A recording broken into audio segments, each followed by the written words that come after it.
모세를 부르셔서 십계명을 받는 그 시간에 백성들은 아래에서 우상을 만들고 춤추면서 완전히 난리 구판이 되는 이 장면을 모세가 목격합니다. 모세로서는요, 얼마나 그 마음이 어땠을지, 한편으로는 처참하고 한편으로는 너무 황당하고 당황스럽고, 이거 너무나 보기 정말 힘든 이 광경을 본 모세의 반응을 보십시오. 모세가 지면에서 온유하다라고 성경은 증언하거든요. 모세가 온유하다는데 성경이 왜 왔다 갔다 할까요? 예수님이 온유와 겸손하시다는데 예수님이 불과 같이 경노하시면서 이 독사의 새끼들아 하면서요, 정말 그건을 서슴지 않는 발언을 하셨던 것도 성경에 기록이 됩니다. 우리 표현에는 굉장히 점잖게 표현하고 있어요. 독사의 자식들아 이렇게 표현하잖아요. 근데 사실 원어 보면 굉장히 강력한 욕이에요. 저주입니다. 엄청나게 센 발언이에요. 왜? 모세가 온유의 대명사고 예수님도 온유의 대명사인데 모세의 반응이 뭐 그럴 수 있지 뭐. 아유 뭐 인간인데 원래 인간은 그렇지. 이런 게 아니라 모세의 첫 반응은요. 분노합니다. 분노예요. 화가 났다라고 이렇게 얘기를 합니다. 우리 정서상 우리의 그 유교 정서상 화를 내고 경노하는 것을 인격적으로 미성숙한 사람들의 어떤 행동이라고 보통 알려져 있어요. 기독교의 문화권에도 노하지 말라, 화를 내지 말라, 화를 품지 말라, 해가 지기까지 다 풀어야 된다. 이것만 강조하다 보니까 어땠습니까? 자기 감정을 컨트롤하지 못하고 신앙적으로 미숙하기 짝이 없는 사람들이 행하는 그런 모습이 바로 분노하는 사람들의 모습이라고 생각하기 쉬워요. 천 목사가 여러분들에게 화를 내는 적이 있는지를 모르겠습니다. 화를 낸 적이 있는지 몰라도 천 목사는 화를 낼까요? 안 낼까요? 네요. 그렇죠. 박지영 권사님 저를 잘 유심히 보셨나 봐요. 화를 저도 많이 내요. 화를 냅니다. 여러분, 이 화가 문제가 뭐냐면 화를 내느냐 안 내느냐 그거에 따라서 온유하다, 온유하지 않다 이렇게 성경 구분하지 않아요. 어떤 때에 화를 내느냐가 이게 본질이에요. 그렇기 때문에 성경은 모든 분노가 다 잘못됐다. 모든 분노를 아예 하지도 말라. 그러면 여러분 우리의 감정을 지으신 하나님을 제한하는 거예요. 무슨 말인지 알죠? 감정을 우리는 어떻게 하는 게 이렇게 하는 거냐면 무조건 참는 것, 무조건 허허허허 하면서 그냥 그게 온유이고 그게 성경에서 말하는 참는 거라고 생각하기 쉬워요. 여러분 안 그래요. 유교입니다. 유교의 영향하에서는 안 그런 척 속에는 막 부글부글 끓는데 겉으로는 할렐루야 사랑합니다 이런 거예요. 이거는요 외식입니다. 성경에서 말하는 가식이고 외식을 이야기하는 거고요. 모든 분노가 다 나쁘다고 말을 하지 않아요. 심지어 성경은 분노의 원조를 누구라고 말씀하시냐면 하나님이라고 말씀하실 정도입니다. 굉장히 깜짝 놀랄 말씀이죠. 우리 성경에서 우리 많은 표현이 있지만 시편 기자가 하나님을 어떻게 표현하는지 보세요. 우리 하나님을 어떻게 표현하는지 한번 읽어봅니다. 시작.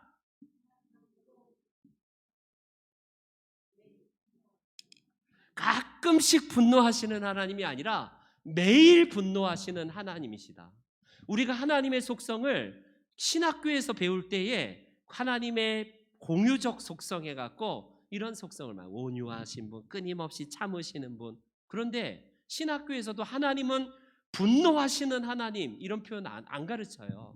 그렇지 않나요? 근데 성경은 분노하시는 하나님이 하나의 표현으로 사용되고 있다는 걸 꼭 기억하십시오. 하나님의 분노에 대해서 많은 선지자들이 이야기하고 있지만 나움 선지자가 이렇게 얘기합니다. 나움 선지자가 하나님이 화를 이렇게 하세요. 하나님은 질투하시며 보복하시는 하나님이시라. 여호와는 보복하시며 진노하시되 자기를 거스리는 자에게 하나님은 보복하시며 자기를 대적하는 자에게 진노를 품으시며 누가 능히 그의 분노 앞에 서며 누가 능히 그의 진노를 감당할 수 있겠는가? 이렇게 표현합니다. 아니, 이상해요. 우리의 선지자들이 하나님은 온유하세요, 하나님은 늘 선하세요, 이렇게 표현해도 모자랄 판인데 하나님은 질투, 보복, 복수, 뭐 진노, 뭐 분노, 막 모든 종합 세트를 다 표현하면서 이 나움 선지자가 하나님을 이렇게 표현하고 있다라는 겁니다. 이런 면에서 여러분, 하나님의 속성 가운데 하나는 분노라는 사실을 또 놓치지 말아야 돼요. 우리가 하나님을 박제시킬 때 어떻게 박제시키냐면 하나님은 사랑의 하나님이야. 하나님은 다 용서하셔. 하나님의 반쪽 속성만 얘기하는 경향이 있어요. 반면에 하나님은 오늘도 매일 분노하시고 매일 진토하시고 매일 보복하시는 하나님이라는 사실은 강조하지 않습니다. 한국교회 다녀보세요.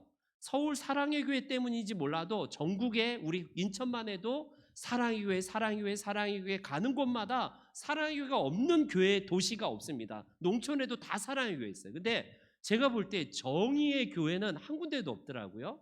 여러분 다니면서 대한민국 다니면서 정의의 교회 이런 교회 봤나요? 하나님을 사랑과 정의의 교회 이런 교회도 없어요. 다 사랑의 교회 이렇게만 강조하는 편입니다. 그렇기 때문에 여러분 하나님의 사랑은 결국 분노로 표현돼요. 만약에 제가 저희 집사람이 아주 잘생긴 어떤 남자한테 홀려갖고 했는데 뭐 우리 집사람 그럴 수 있지 하면서 아무런 마음도 안 갖고 분노도 안 품고 그냥 아유 그럴 수 있어요 여보 마음대로 하세요 할렐루야 이랬다면요 어떻습니까? 제정신인가요?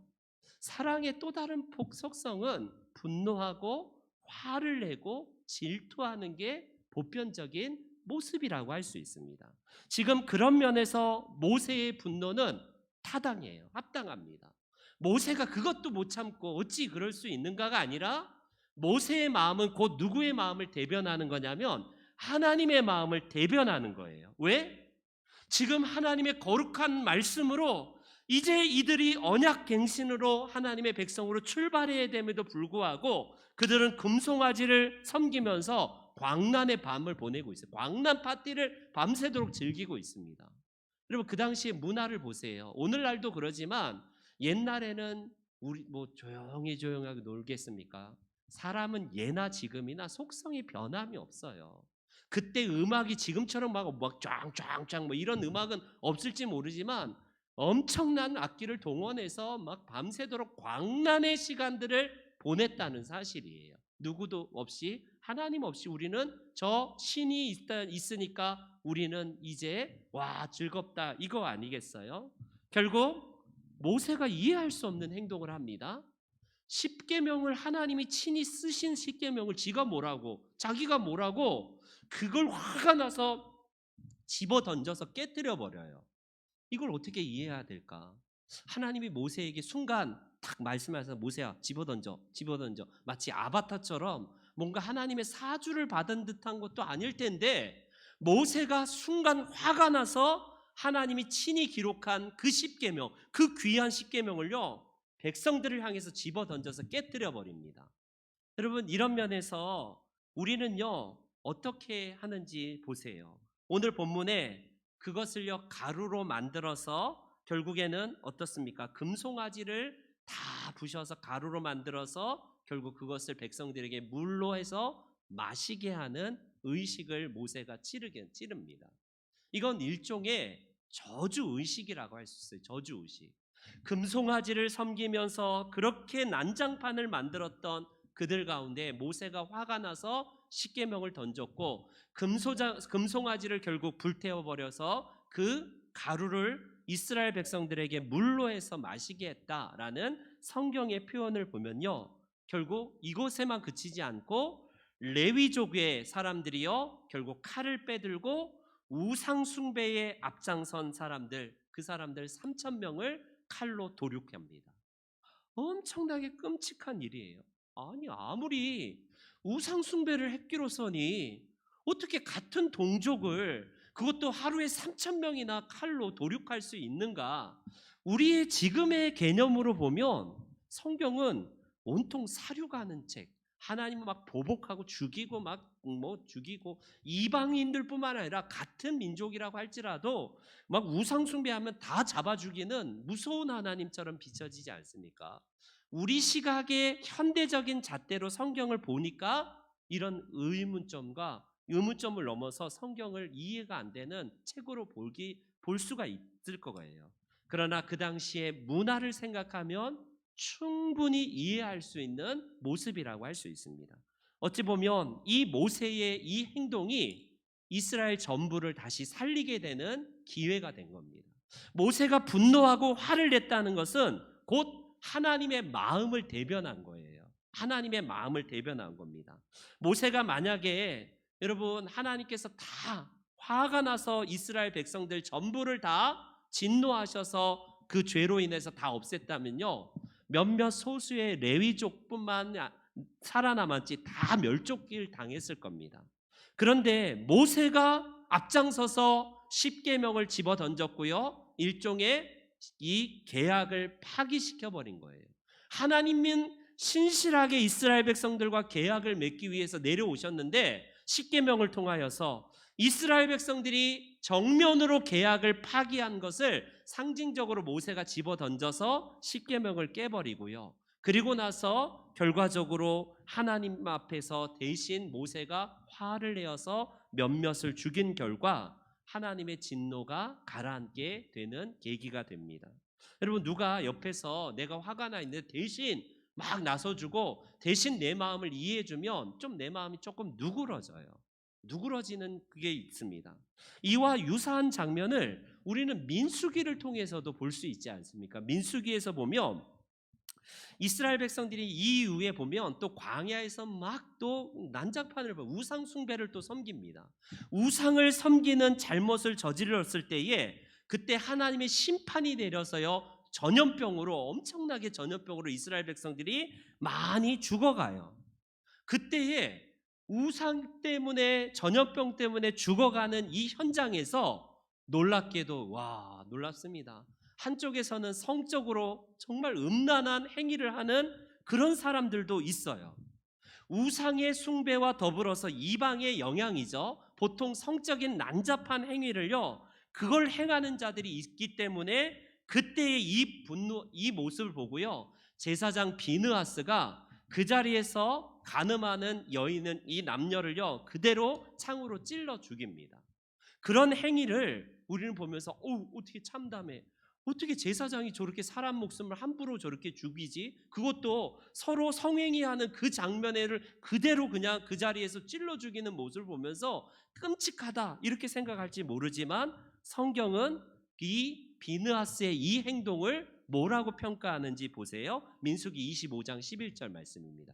25장 11절 다 같이 한번 읽어보겠습니다. 시작.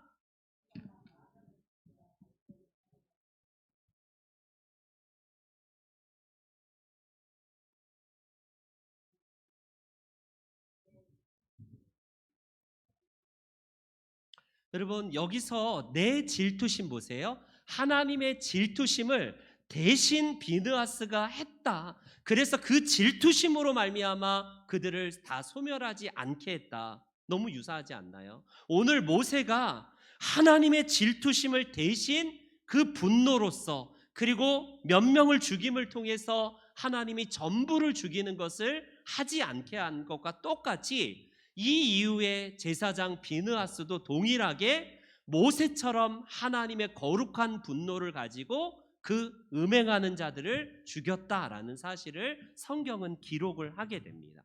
여기서 질투라는 단어가, 여러분, 젤롯이라는 단어로 이제 파생이 되는데, 이 원어가 젤롯이 뭐냐면 우리가 잘 아는 그 열심당원 있잖아요. 예수님 시대에 열심당원들 젤롯이거든요. 그게 바로 여기서 파생된 단어입니다. 예수님 시대의 무력에 대항해서, 그 로마의 막 무력에 대항해서 어찌게 됐든지 피를 흘려도 좋다, 우리는 민중 봉기를 해서 어떻게든지 테러를 일으키든지 해서 로마의 모든 사람들을, 로마 병정들을 죽여서 우리가 독립을 일으키는 사람들을, 이게 열심당원들이거든요. 그게 셀롯이에요. 젤롯입니다. 젤롯. 여기서 파생된 단어가 바로 젤롯이에요. 문제는 사람은 그렇다 쳐도 예수님으로 한번 우리가 아까 말씀드렸듯이 가보겠습니다. 예수님이 오셔서 그분은 온유와 겸손의 대명사이지 않습니까?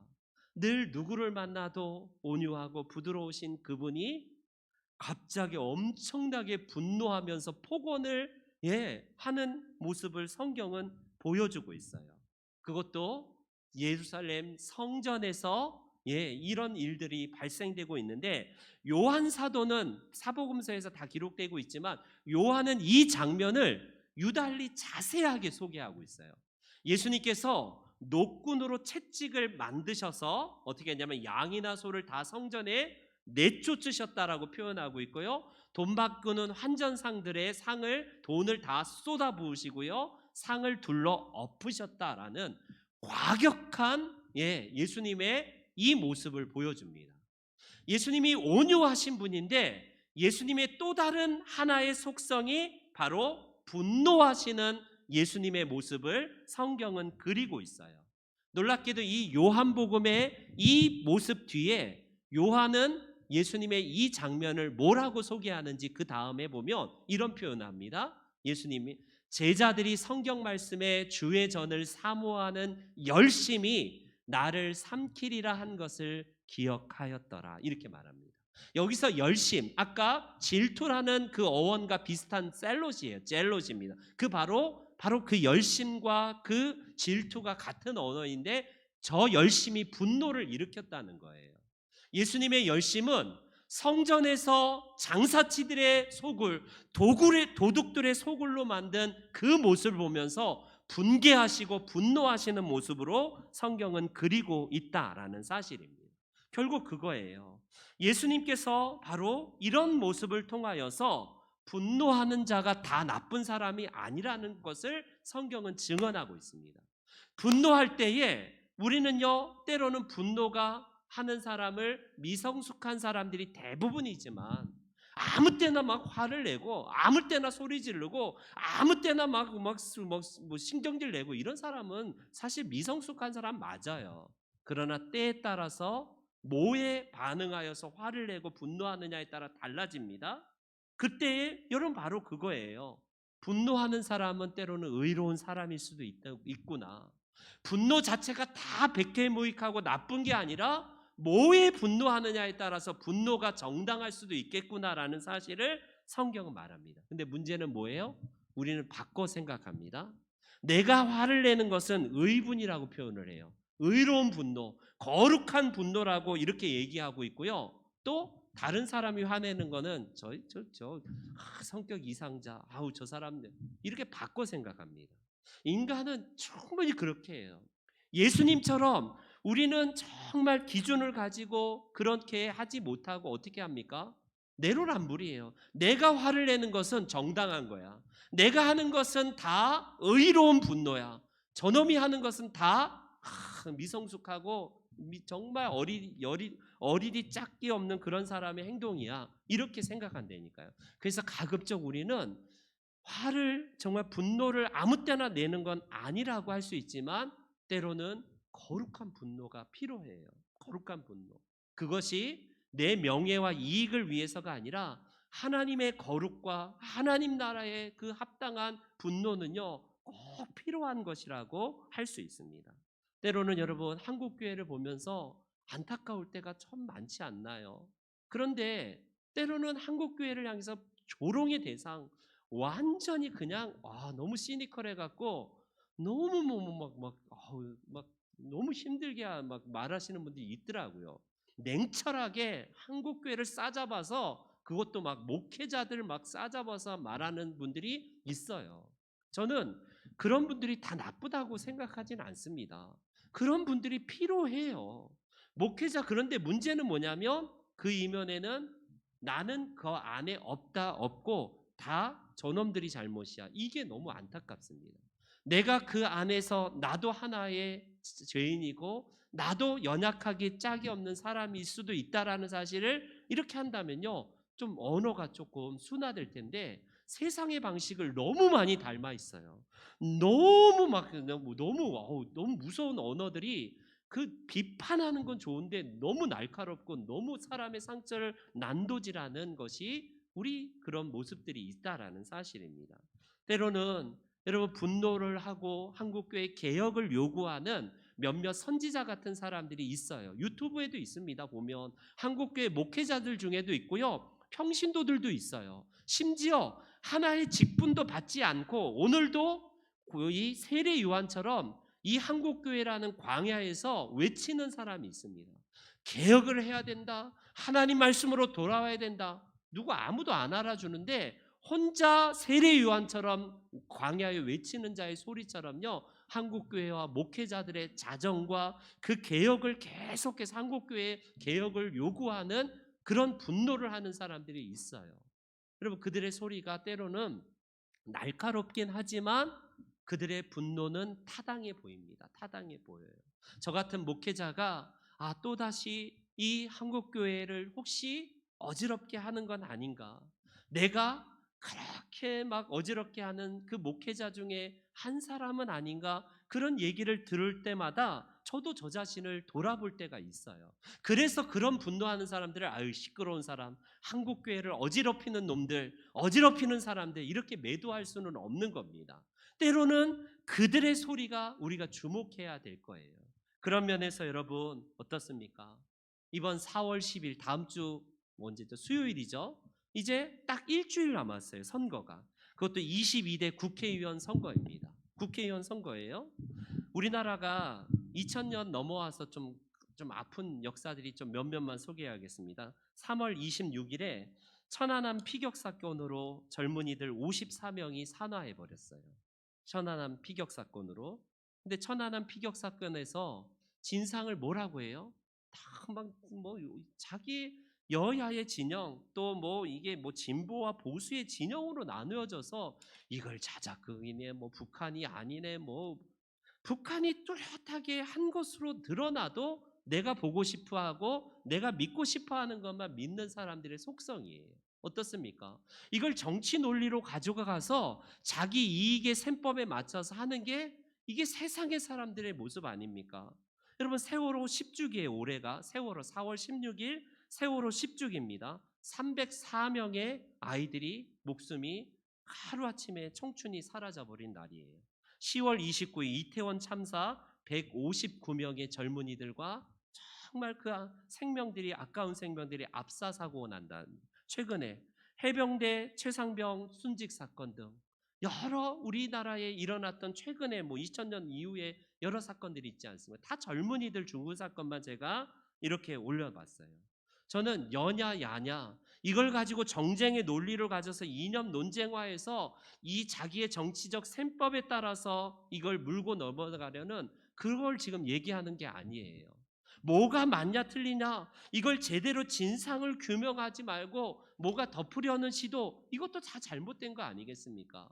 제대로 된 진상 규명을 통하여서 더 큰 잘못을 미연에 방지하고 우리나라가 더 나은 대한민국으로 나아가야 되는데 다 여와 야 진보와 보수에 따라서 이걸 자기 셈법에 따라서 막 지금도 엉뚱하게 해석하고 엉뚱하게 이야기하는 그런 세상 사람들의 모습을 보고 있지 않나요? 그런데 놀라운 것은 기독교인들도 그런 사람들의 유튜브에 들어가서 나도 하나의 동조가 되어서 거기에 쑥 심취해서 그런 생각을 따른다는 게 문제라는 사실입니다. 여러분 그렇기 때문에 우리는 오늘날에 정말 이 분노로서 외치는 사람들의 소리를 들어야 돼요. 예컨대 지금 그 유가족들의 그 아픔들이 있잖아요. 그 이태원에서 그 유가족들이 뭐 이태원 특별법을 만들어 달라 재정법을 제정해 달라 했는데 모르겠습니다. 저는 정치를 잘 모르지만 여전히 그걸 다시 뭐 원점으로 돌이켜서 이걸 뭐 그 여야의 셈법이 다 다르기 때문에 어쩐지 몰라도 유가족들의 입장에서 본다면 얼마나 아픈 거예요. 지금도 뭐 이 세월호 아니 그 뭐죠 천안함을 가지고 북한 소행이 아니다 이렇게 주장하는 사람들의 그 이야기를 보면 그 가족들은 완전히 두 번, 세 번을 죽이는 이야기들 아니겠습니까? 그 유가족들의 입장에서 생각한다면요. 그들의 외침을 우리는 외면하지 말아야 돼요. 이 시대에 어찌 보면 하나님의 분노가 그들의 울음과 그들의 외침과 그들의 소리에서 하나님의 소리가 나오는지도 모른다는 사실이에요. 그런 면에서 여러분, 분노를 표출하고 답답할 때 화를 표현하는 것은 때로는 우리에게 정서상 필요한 것이라고 할 수 있습니다. 몇 년 전에 우리나라와 세계에 정말 강타했던, 지금도 베스트셀러 중에 스테디셀러 중에 하나인 이 분노하라는 책을 한번 보세요. 분노하라는 책. 분노하라는 책이 94세의 노인이 쓴 책입니다. 노인 쓴. 저 노인이 에셀이라는 프랑스 사람인데, 여러분 나치 독일 때에 레지스탕스로 활동했던 사람이에요. 그 나치의 그 게릴라전으로 레지스탕스가 저항군이란 뜻은 아니겠습니까? 저 에셀이 요즘 시대의 젊은이들에게 그가 이야기하는 짧은 몇 페이지 안 되는 34페이지밖에 안 되는 아주 짧은 책이에요. 오늘날의 우리 한국 사회의 정면으로 딱 적용해도 딱 맞을 만한 내용의 책입니다. 굉장히 읽기도 편하고요. 얇은 책입니다. 저 분노하라는 책의 몇몇 얘기를 한번 들어보세요. 언론 매체가 부자들에게 장악된 사회에 젊은이들이여 분노하라. 오늘날 우리 사회가 그렇지 않습니까? 언론이 여야에 따라서 입맛에 따라서 객관적인 시각으로 이야기하는 게 아니라 다 완전히 한 사건을 놓고 완전히 시각 차이가 완전히 다르지 않나요? 이 언론에 대해서 분노하라라고 에셀은 이야기하고 있어요. 극빈층과 최상위 부유층의 격차가 이렇게 벌어진 시대는 없었다 하면서 프랑스의 얘기는 하지만 우리 사회에도 마찬가지 아닙니까? 한국 사회에도 그런 사회에 대해서 분노하라. 월가에서 지금 몇 년 전에 미국의 월가에서 이런 일들이 일어나서 이 책이 또 촉발이 되어서 막 들고 일어났던 이야기가 바로 그런 이야기예요. 돈을 좇아서 질주하는 경쟁 사회를 향하여서 분노하라. 얼마나 이 시대에 맞는 얘기야. 만모니즘. 돈이면 다 되고 돈이면 성경적인 가치 뭐 필요 없고 돈이 밥 먹여주냐 이런 얘기하는 시대에 돈을 좇아서 질주하는 경쟁 사회를 향하여 분노하라. 이 노인이 이 일가라는 이야기를 들어보십시오. 그가 그리스도인인지는 모르겠어요. 그러나 그의 몇몇 이야기를 한번 보세요. 레지스탕스의 기본 동기는 분노였다. 레지스탕스 운동의 백전노장이며 자유 프랑스의 투쟁 동력이었던 우리는 젊은 세대들에게 호소한다. 레지스탕스의 유산과 그 이상들을 부디 되살려 달라고, 전파해 달라고. 그대들에게 이렇게 말한다. 이제 총대를 넘겨받아라. 분노하라. 정치계, 경제계, 종교계, 지성계의 책임자들과 사회 구성원 전체는 맡은 바 사명을 나몰라라 해서는 안 되며 우리 사회의 평화와 민주주의를 위협하는 국제금융시장의 독재에 휘둘려서도 안 된다. 그러면서 이 에셀을 노인은요 뭐라고 얘기하냐면 무관심이 최고의, 여러분 최고의 최악의 태도래요. 무관심이. 이런 면에서 여러분 정치에 넌더리를 하면서 정치에 무관심하는 것은 나라가 혹시 어려워지는 것을 방조하는 또 하나의 우리의 정말 무책임한 행태라고 할 수 있습니다. 여러분 폭력 투쟁을 나서서 하라고 이야기하지 않아요? 이분은요 합법적이고 평화적인 병기를 통해서 뭔가의 이 울림과 소리가 나와야지만이 비정상으로 가는 나라가 제대로 간다라고 이렇게 말을 해요. 그리스도인이라고 기도만 하고 있고 하나님 알아서 해주세요라고 가만히 있는 건 아닙니다. 그리스도인들로 때로는 하나님의 말씀에 어긋나는 법들을 제정할 때는 반대해야 돼요. 동성애법들을 제정하는 것은 여야를 넘어서서 우리 그리스도인들의 입장에서는요 어찌된 건 그건 하나님의 말씀을 어기는 거니까 우리는 그런 입법하는 사람들 뽑지 않아야 돼요. 그런 입법하는 우리 혹시 이 남동구에 그런 사람 있으면 뽑지 마십시오. 성경적인 가치에 반하는, 그런데 꼭 동성애만 있습니까? 동성애뿐만 아니라 성경적인 가치로 보면 하나님 나라의 정의와 사랑의 법에 따라서 여러분들이 판단을 하셔야 될 거예요. 판단을. 그런 면에서 여러분 이번 투표에 여러분 22대 국회 선거에 링컨의 말을 한번 들어보세요. 링컨이 이렇게 얘기합니다. 한번 읽어볼게요. 시작.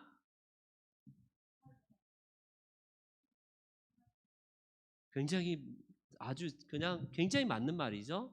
투표는 뭐보다 빠르냐면 총알보다 빠르고 총알보다 강한 게 투표래요. 와, 몇백 년 전에 링컨이 했던 말을 새겨 들으십시오. 여러분들이 투표로 분노를 표출해야 되고, 투표를 통하여서 이 총보다 칼보다 더 강한 게 투표래요. 그래야지만이 우리가 분명한 의사를 통하여서 나라의 어떤 것들을 바로 잡아갈 수 있다라는 거예요. 나는 어디 출신이니까 무조건 무슨 당이요? 나는 어디 출신이니까 무조건 이쪽 당이야? 뭐 이렇게 얘기하는 건 아니라는 거예요.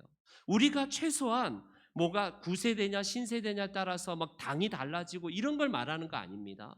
우리가 하나님 앞에서 굉장히 현 정부가 그리고 정치인들이 우리 국민을 두려워할 수 있는 것은 뭐냐면 투표로 결정해야 돼요. 투표로. 그래서 우리에게 있어서 이번 투표를 통하여서 내 민의를 반영하는 게 꼭 필요해요. 기도하면서 덮어놓고 몇 번 누구 찍지 마시고 잘 정책을 보면서 이분이 하나님 나라의 입법화에서 제대로 된 정책을 하는 건가? 물론 공연불로 남발하는 사람들이 많은 건 사실이지만 최소한 그가 내세우는 정책이 혹시 하나님의 법에 이탈되고 있지는 않은지 우리가 예의주시해야 됩니다. 어떤 분은 그럴 거예요.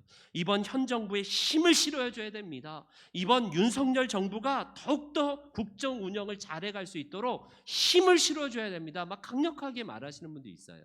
또 어떤 분은 아니야, 이번 정부를 심판하기 위해서 반드시 우리가 심판해서 끌어내야 돼, 뭐 이렇게 주장하시는 분들이 있어요. 여러분들의 정치적인 색깔을 지금 얘기하는 게 아니라 판단을 다른 사람의 평가에 따라서 따라가지 마시고 내가 하나님 앞에 결정하는 것을 잘 우리가 분노로서 표출하는 게 투표라고 하잖아요. 이 투표를 통하여서 향후 우리나라에 몇 년을 어떻게 국정이 운영이 되는지를 중요한 선거이기 때문에 하나님 앞에 기도하면서 바른 사람들을 우리가 세워가는 게 필요하다는 겁니다. 모세가 10여 명의 계명을 이렇게 던져버려서 깨뜨리는 것은 일종의 계약의 파기를 의미하는 거예요. 고대 근동에서는 이런 의식을 보통 치르거든요. 하나님과 이스라엘 백성들은 계약을 맺어요. 그때마다 일방적으로 사람에 의해서 계명이 깨져 버렸습니다. 어때요? 처음에 아담과의 언약을 맺지 않나요? 아담이 깨버렸어요. 인간은 계속 깨버렸습니다. 그때마다 깨버릴 때마다 하나님은 언약을 갱신을 하는데 그 갱신의 내용이 뭐냐면 내가 너의 하나님이 되고 너는 내 백성이 된다, 이거 아니겠습니까? 그래서 내가 너를 지키고 너를 보호하고 너를 복되게 한다라는 게 이 언약의 주된 내용이에요. 그 말씀을 너희가 지켜야지만이 그 언약은 더욱더 신실하게 하나님 앞에 성립이 된다, 이거 아니겠습니까? 출애굽기 우리 24장 7절 말씀 한번 읽어볼게요. 같이 시작.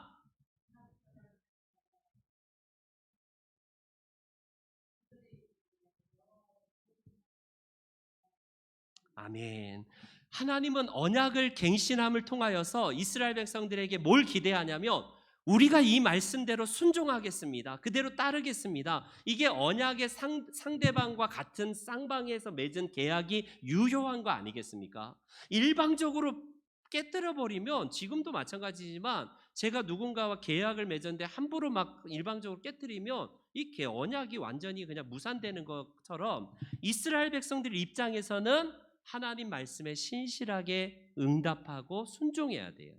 그런데 얼마나 됐다고 또 이스라엘 백성들이 금송아지를 만들었으니 하나님 입장에서는 언약이 파기되었음을 상징적으로 보여준 게 십계명을 깨트리는 이런 모세의 행동을 통해서 드러나게 됩니다.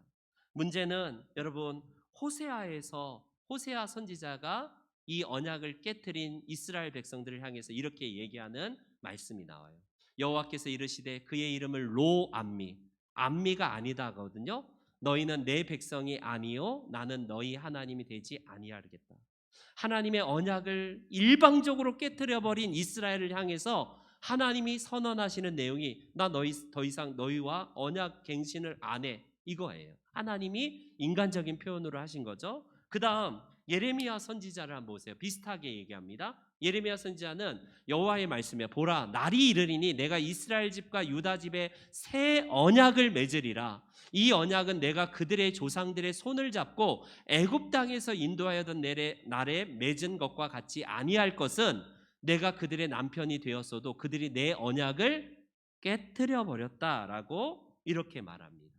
바벨론으로 여러분 사로잡혀간 것은 하나님의 언약을 일방적으로 깨트린 이스라엘 백성들의 죄악 때문에 결국 하나님이 무력해서 하나님이 아무런 힘이 없어서 바벨론에 이스라엘 이 유다가 잡혀간 게 아니에요. 언약을 깨트린 결과물로서 결과적으로 이스라엘 백성들이 포로로 잡혀간 겁니다. 그런데 하나님은 내가 너희의 이제 하나님이 아니야. 너희와 이제는 더 이상 너희 이스라엘 백성들이 파기한 법 때문에 너는 이제 끝났어. 이렇게 선언하셨어도 하나님의 이 어떻습니까? 사랑의 용서와 긍휼은요 어때요? 하나님의 긍휼 때문에 이스라엘 백성들은 회개도 하기도 전에 하나님은 다시 언약을 갱신을 통해서 이스라엘 백성들을 다시 돌아오게 하시는 게 하나님의 마음이에요. 여러분 오늘날 신약 시대에 이 믿음의 시대를 살고 있는 오늘날 우리는 어떻습니까? 예수님을 통해서 우리는 일방적으로 전적으로 구원의 은혜를 받았어요. 특별히 우리 장로교회는요 다른 교단과 달리 전적인 100% 하나님의 전적인 은혜를 강조하는 교단이에요. 그 중에 칼빈이라는 우리의 장로교회 교조인 칼빈의 교리 중에 5대 교리라고 하는 튤립 교리라고 하거든요. 튤립 TULIP 해갖고 앞에 글자만 따서 튤립 교리인데 그 중에 하나가 어떻습니까? 하나님께서 구원하신 자는 결코 놓치지 않는다는 거예요. 더 쉽게 말하면 하나님이 선택하신 사람은 구원에서 이탈되지 않는다. 이걸 강조하는 그 교리가 우리 장로교회 교리예요. 여러분 어떻습니까? 이거 구원파 아니야? 딱 구원파네? 구원 받았으니까 뭔 짓을 해도 이 회개를 안 해도 돼. 한 번 구원받으면 영원한 거야. 이게 구원파들 논리 아닙니까? 근데 이게 장로교회 교리라니까요. 여러분 이걸 보면 우리가 어떻게 하냐면 우리 예수님의 산상수훈의 말씀을 한번 보세요. 산상수훈의 말씀 마태복음 7장 21절 다 같이 한번 읽어보겠습니다. 시작.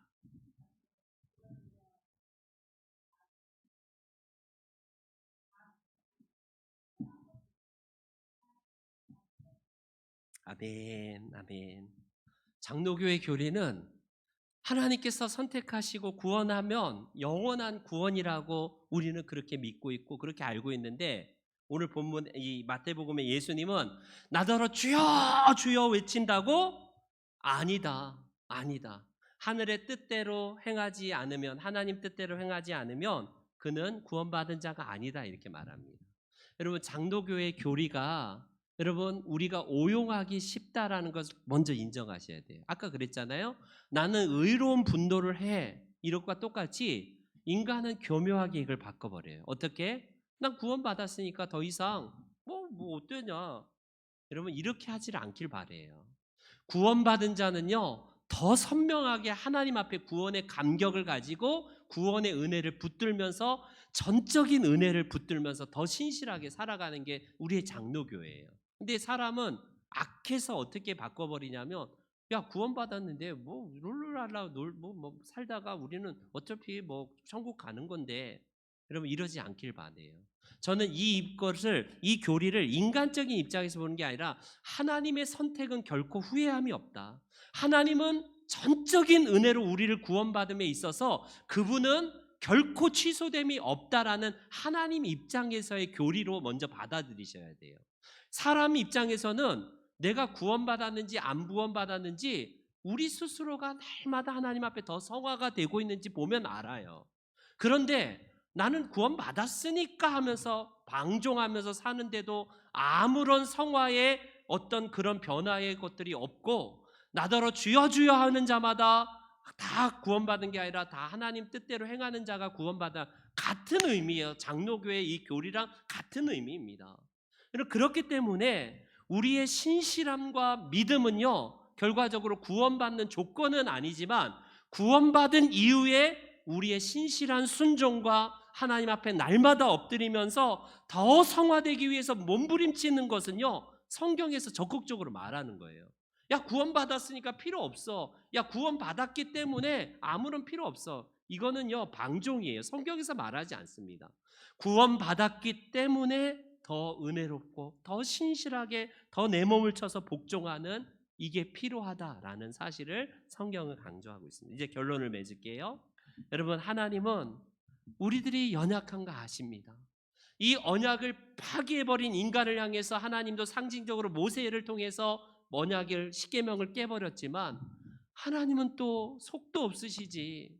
십계명을 다시 쓰셔갖고 모세에게 십계명 돌판을 들려줘요. 이게 하나님의 마음입니다. 우리의 이 과정에서 여러분, 우리 하나님은 즉각적으로 바로 용서했다고 보지 않아요. 성경은 짧은 몇몇 절만 기록되어 있기 때문에 하나님이 또 호떡 뒤집듯이 금방 뭐 몇 초도 안 돼서 바꿨다가 아니라, 이 사위에서 얼마나 많은 하나님의 정말 마음이 담겨져 있는지를 우리 33절과 34절 한번 볼게요. 33절, 34절 PPT 한번 보여주세요. 누구든지 내게 범죄하면 내가 그 책에서 그를 지워버리리라. 내가 보응하는 날에는 그들의 죄를 보응하리라. 반드시 죄에 대한 책무를 하나님은 묻지만, 결과적으로 그 속에서도 하나님께서 이 출애굽기를 통하여서 하나님의 언약의 신실함을 우리 사람에게 보여주고 있다라는 사실입니다.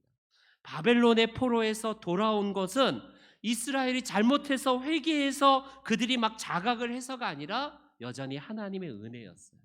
이 금송아지 우상 숭배한 이스라엘 백성들을 다 멸하셔야 되지만, 하나님은 또다시 속도 없으시지 하나님의 긍휼하심으로 이들을 구원하십니다. 이게 바로 그거예요.